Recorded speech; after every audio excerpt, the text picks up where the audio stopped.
December மாதம் மழைப்பொழிவு எந்த அளவுக்கு இருக்கும்? குறிப்பா சென்னைக்கு எப்படி இல்லை இருக்கும்? ரொம்ப மோசமாக இருக்கும்.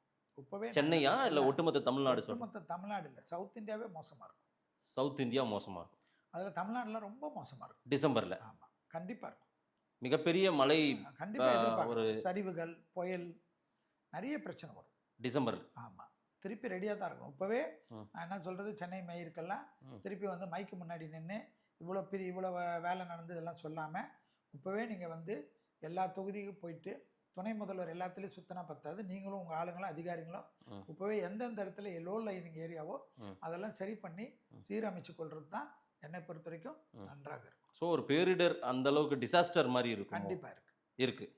அழுத்தமாக சொல்கிறீங்க. கண்டிப்பாக இருக்கு. எஸ், நிறைய விஷயங்கள் ஜோதிட ரீதியாக தலைவர்களுக்கு எப்படி இருக்குது, 26ல் மறுபடியும் திமுகவே வருமா இல்லை வேற யாராவது வருவாங்களா அப்படின்னலாம் கேட்கணும்னு நினச்சேன். நீங்கள் டிசம்பருக்கு பிறகு வாங்க அப்படின்றீங்க. ஆனால் டிசம்பரில் ஒரு இயற்கை சீற்றம் நமக்கு சிக்கல்களும் எந்தெந்த கட்சி எவ்வளோ பிரச்சனை எல்லாம் பார்ப்போம்ல, அப்போ அதை பற்றி எடுக்கணும்ல டிபேட். சரி சார், அதுவும் அமித்ஷா வேற வராருன்னு வேற சொல்லியிருக்கீங்க. கண்டிப்பாக நானும் காத்துக்கிட்டு இருக்கேன் அவர் ஃபார்முலா இங்கே ஒர்க் அவுட் ஆகுதா அப்படின்ட்டு. அவர் வந்தோடனே நீங்கள் வேற பேட்டி எடுப்பீங்களே.